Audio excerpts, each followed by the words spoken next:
S, ಈಗಾಗಲೇ ನಿಮಗೆಲ್ಲರಿಗೂ ಗೊತ್ತಿರೋ ಹಾಗೆ ಇಲ್ಲಿ ಪ್ರತಿಭಟನೆ ಒಂದು ಫಾರೆಸ್ಟ್ ಡಿಪಾರ್ಟ್ಮೆಂಟ್ ಸ್ಟೂಡೆಂಟ್ಸ್ ಕಡೆಯಿಂದ ಒಂದು ಪ್ರತಿಭಟನೆ ನಡೀತಿತ್ತು. ಇಲ್ಲಿಗೆ ಈಶ್ವರ್ ಖಂಡ್ರೆ ಅವರು ಆಗಮಿಸಿದ್ರು ಮತ್ತು ವಿದ್ಯಾರ್ಥಿಗಳಿಗೆ ಕೆಲವೊಂದು ಆಶ್ವಾಸನೆಗಳನ್ನ ನೀಡಿದ್ದಾರೆ. ಯಾವ ರೀತಿಯಾಗಿ ಆಶ್ವಾಸನೆಗಳನ್ನ ನೀಡಿದ್ದಾರೆ ಅವ್ರ ಹತ್ರನ ಕೇಳೋಣ ಬನ್ನಿ. ಸರ್, ಕೆಲವೊಂದು ಆಶ್ವಾಸನೆಗಳು ಕೊಟ್ರಿ ಸ್ಟೂಡೆಂಟ್ಸ್ ಗಳಿಗೆ, ಯಾವ ರೀತಿಯಾಗಿ ಆಶ್ವಾಸನೆ ಕೊಟ್ರಿ ಸರ್?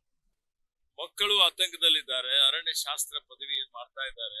ಅವರಿಗೆಲ್ಲ ಏನಾಗೋಗ್ಬಿಟ್ಟಿದೆ ಅಂದ್ರೆ ಮುಂದೆ ನಮ್ಗೆ ಉದ್ಯೋಗ ಸಿಗುತ್ತೋ ಇಲ್ಲೋ ಅನ್ನುವಂತ ಒಂದು ಭಯದಲ್ಲಿದ್ದಾರೆ. ಹೀಗಾಗಿ ಅವರೆಲ್ಲರೂ ಕೂಡ ಒಂದು ಬೇಡಿಕೆಯನ್ನು ಕೊಟ್ಟಿದ್ದಾರೆ.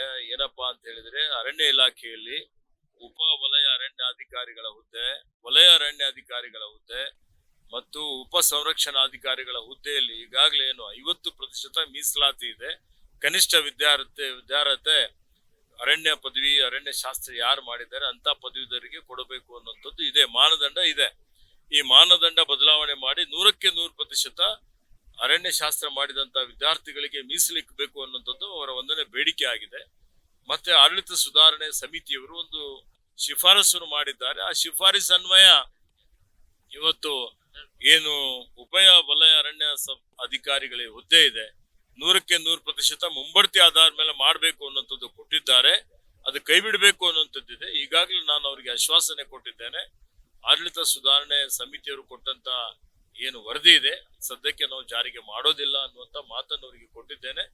ಈಗ ಇನ್ನಿತರ ಅವ್ರದ್ದೇನು ಬೇಡಿಕೆ ಇದೆ, ಆ ಬೇಡಿಕೆಗಳ ಬಗ್ಗೆ ಒಂದು ತಜ್ಞರ ಸಮಿತಿ ರಚನೆ ಮಾಡಿ, ತಜ್ಞರ ಸಮಿತಿ ವರದಿ ಬಂದ ಮೇಲೆ ಇವತ್ತು ಅವ್ರೇನು ಬೇಡಿಕೆಗಳಿದೆ ಅದ್ರ ಬಗ್ಗೆ ಅಂತಿಮವಾದಂತಹ ತೀರ್ಮಾನವನ್ನು ಮಾಡ್ತೀವಿ ಅನ್ನುವಂತ ಮಾತನ್ನು ಹೇಳಿದ್ದೇನೆ. ಸರ್, ಯಾವತ್ತ ತನಕ ಇದಾಗಬಹುದು? ಆಶ್ವಾಸನೆ ಯಾವತ್ತಿಗೆ ಈಡೇರಬಹುದು ಅವ್ರದ್ದು? ಶೀಘ್ರದಲ್ಲಿ ಮಾಡ್ತೀವಿ. ಇವತ್ತೇನೋ ಒಂದು ದಿನ ಕೊಡ್ಲಿಕ್ಕೆ ಆಗೋದಿಲ್ಲ, ಶೀಘ್ರದಲ್ಲಿ ಮಾಡ್ತೀವಿ. ಸರ್, ವಿಧಾನಸೌಧದಲ್ಲಿ ನಾಜೀರ್ ಹುಸೇನ್ ಅವ್ರ ಕಡೆಯವರು ಬೆಂಬಲಿಗರು ಒಂದು ಹೇಳಿಕೆಯನ್ನು ಹೋಗ್ತಾರೆ, ಪಾಕಿಸ್ತಾನ್ ಜಿಂದಾಬಾದ್ ಅಂತ. ಇದ್ರ ಬಗ್ಗೆ ಸರ್ಕಾರದಿಂದ ಉತ್ತರ ಕೊಟ್ಟಿದ್ದೇವೆ. ಆ ರೀತಿ ಯಾರಾದ್ರೂ ಇವತ್ತು ದೇಶ ವಿರೋಧಿ ಚಟುವಟಿಕೆಗಳಲ್ಲಿ ಭಾಗವಹಿಸಿದಂತದ್ದು ಸರ್ಕಾರದ ಗಮನಕ್ಕೆ ಬಂದ್ರೆ ಕಠಿಣವಾದಂತ ಒಂದು ಕ್ರಮ ಕೈಗೊಳ್ಳುತ್ತೇವೆ. ಮತ್ತೆ ಈಗಾಗಲೇ FIR ಆಗಿದೆ, ತನಿಖೆ ನಡೀತಾ ಇದೆ.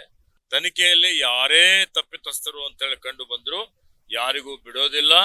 ಅಂತವ್ರ ಮೇಲೆ ಕಾನೂನು ರೀತಿಯ ಕ್ರಮ ಕೈಗೊಳ್ಳುತ್ತೇವೆ, ಅವ್ರಿಗೆ ಶಿಕ್ಷೆ ಮಾಡ್ತೇವೆ.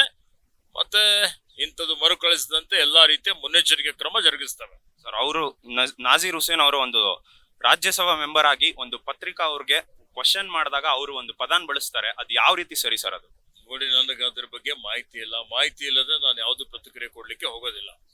Thank you sir.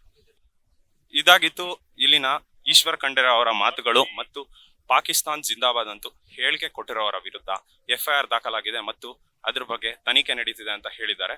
Camera person Dinesh ಜೊತೆ ವಿವೇಕಾದಿತ್ಯ.